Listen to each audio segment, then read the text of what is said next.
A paz do Senhor, muito bom dia, sejam bem-vindos, bem-vindas a mais um dia de leitura da Palavra de Deus. Que bênção, hein?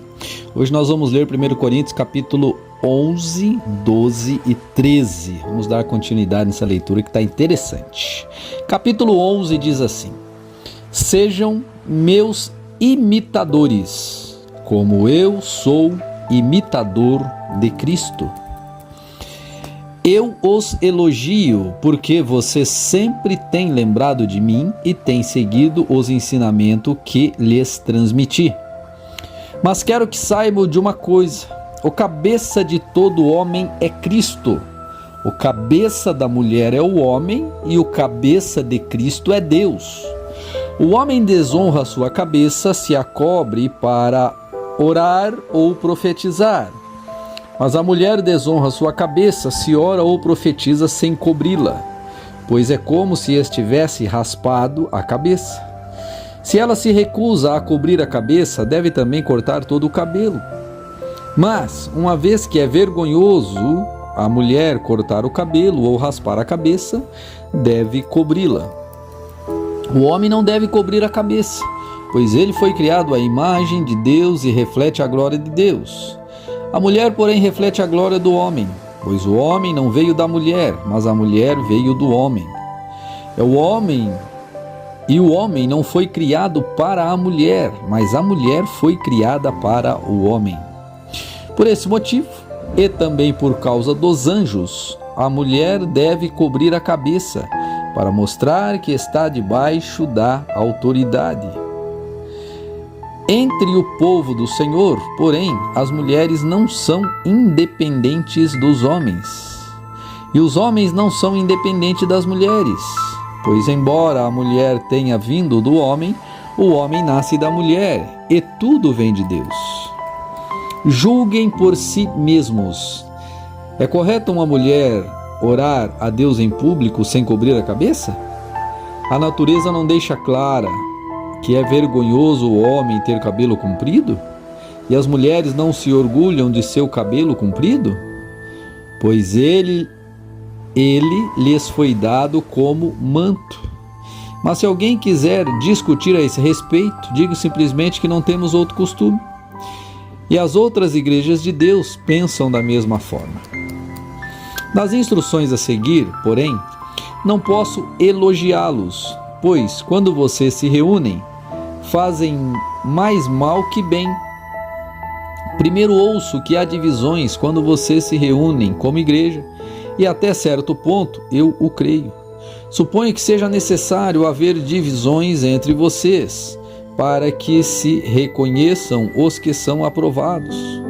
Quando vocês se reúnem, não estão interessados de fato na ceia do Senhor. Alguns de vocês se apressam em comer a própria refeição como resultado. Alguns passam fome, outros ficam embriagados.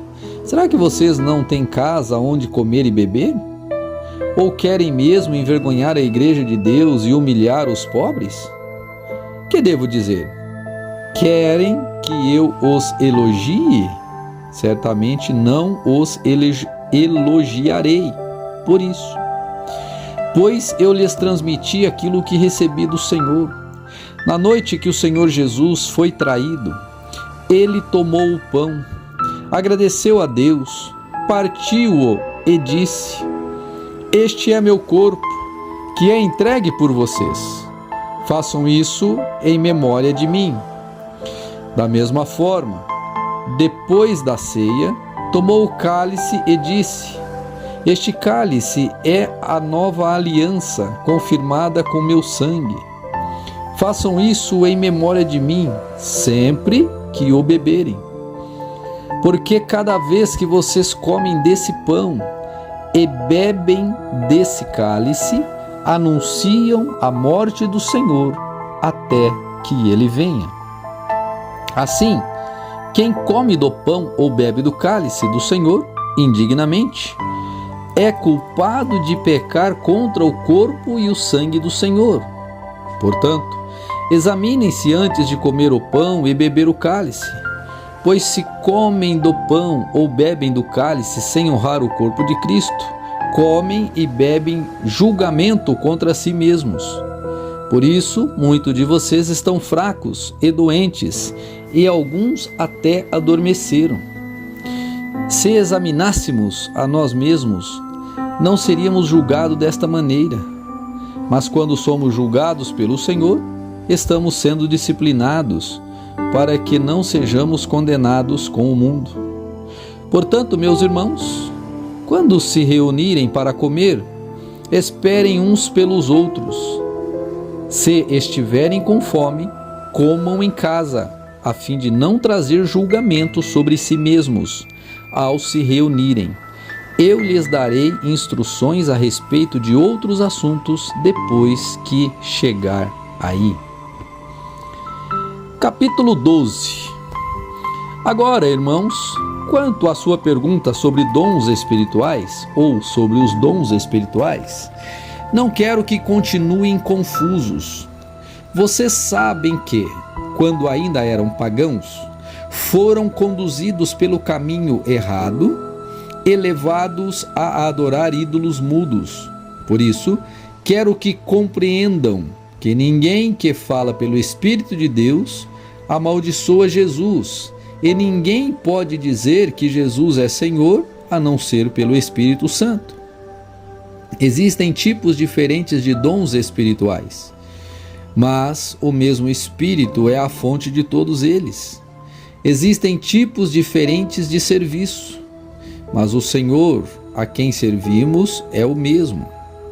Deus trabalha de maneiras diferentes, mas é o mesmo Deus que opera em nós todos. A cada um de nós é concedida a manifestação do Espírito Santo para o benefício de todos.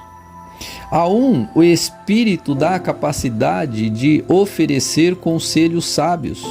A outro, o mesmo Espírito dá uma mensagem de conhecimento especial. A um, o Espírito Santo dá grande fé. A outro, o único Espírito concede o dom de cura. A um, ele dá mensagem. A um, ele dá mensagem, ou melhor, a um, capítulo 12, versículo 10. A um, ele dá o poder de realizar milagres. A outro, a capacidade de profetizar. A outro, ele dá a capacidade de discernir se uma mensagem é do Espírito ou de outro Espírito. A outro ainda dá a capacidade de falar em diferentes línguas, enquanto a um dá a capacidade de interpretar o que está sendo dito. Tudo isso é distribuído pelo mesmo e único Espírito, que concede o que deseja cada um. Um só corpo, com muitas partes. Versículo 12. O corpo humano tem muitas partes, mas elas formam um só corpo. O mesmo acontece com relação a Cristo. Alguns de nós são judeus, alguns são gentios, alguns são escravos e alguns são livres. Mas todos nós fomos batizados em um só corpo pelo único Espírito, e todos recebemos o privilégio de beber do mesmo Espírito. De fato, o corpo não é feito de uma só parte, mas de muitas partes diferentes. Se o pé diz, não sou parte do corpo, porque não sou mão, acaso, por isso, deixa de ser parte do corpo? Se a orelha diz, não sou parte do corpo, porque não sou olho, será que por isso deixa de ser parte do corpo? Se o corpo todo fosse olho, como vocês ouviriam? E se o corpo todo fosse orelha, como sentiriam o cheiro de algo? Mas o corpo tem muitas partes, e Deus colocou cada uma delas onde Ele quis. O corpo deixaria de ser corpo se tivesse apenas uma parte. Assim há muitas partes, mas um só corpo. O olho não pode dizer à mão, não preciso de você, e a cabeça não pode dizer aos pés, não preciso de vocês. Ao contrário, algumas partes do corpo que parecem mais fracas são as mais necessárias, e as partes que consideramos menos honrosas são as que tratamos com mais atenção. Assim protegemos cuidadosamente as partes que não devem ser vistas, enquanto as mais honrosas não precisam dessa atenção especial. Deus estruturou o corpo de maneira a conceder mais honra e cuidado às partes que recebem menos atenção. Isso faz que haja harmonia entre os membros, de modo que todos cuidem uns dos outros. Se uma parte sofre, todas as outras sofrem com ela. E se uma parte é honrada, todas as outras partes com ela se alegram. Juntos, todos vocês são o corpo de Cristo, e cada um é uma parte dele. Deus estabeleceu para a igreja, em primeiro lugar, os apóstolos, em segundo, os profetas, em terceiro, os mestres, depois os que fazem milagres, os que têm o dom de cura, os que ajudam outros, os que têm o dom de liderança, os que falam diferentes línguas. Somos todos apóstolos? Somos todos profetas? Somos todos mestres? Todos nós temos o poder de fazer milagres? Todos temos o dom de cura? Todos temos a capacidade de falar em diferentes línguas? Todos temos a capacidade de interpretar o que é dito? Portanto, desejem intensamente os dons mais úteis. Agora, porém, vou lhes mostrar um estilo de vida que supera os demais. Vamos agora para o capítulo 13. Isso aqui é maravilhoso, olha só. Se eu falasse a língua dos homens e dos anjos, mas não tivesse amor, seria como um sino que ressoa ou um símbolo que retine. Se eu tivesse o dom de profecias, se entendesse todos os mistérios de Deus, e tivesse todo o conhecimento, e se tivesse uma fé que me permitisse mover montanhas, mas não tivesse amor, eu nada seria. Se desse tudo o que tenho aos pobres, e até entregasse meu corpo para ser queimado, e não tivesse amor, de nada me adiantaria. O amor é paciente e bondoso. O amor é ciumento, ou melhor, o amor não é ciumento, nem presunçoso, nem orgulhoso, nem grosseiro. Não exige que as coisas sejam à sua maneira. Não é irritável, nem rancoroso.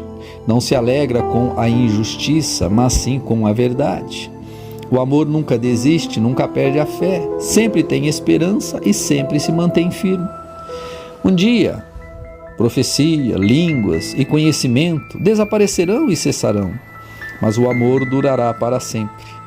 Agora nosso conhecimento é parcial e incompleto, e até mesmo o dom da profecia revela apenas uma parte do todo. Mas quando vier o que é perfeito, essas coisas imperfeitas desaparecerão. Quando eu era criança, falava e raciocinava como criança. Mas quando me tornei homem, deixei para trás as coisas de criança. Agora vemos de modo imperfeito, como um reflexo no espelho. Mas então veremos tudo face a face. Tudo que sei agora é parcial e incompleto. Mas conhecerei tudo plenamente, assim como Deus já me conhece plenamente. Último versículo de hoje, olha que lindo. 3 coisas, na verdade, permanecerão: a fé, a esperança e o amor. E a maior delas é o amor. Aleluia! Deus abençoe você nesta leitura, que o Espírito Santo tenha falado ao seu coração. E Deus te abençoe nesse domingo abençoado, em nome de Jesus. Amém.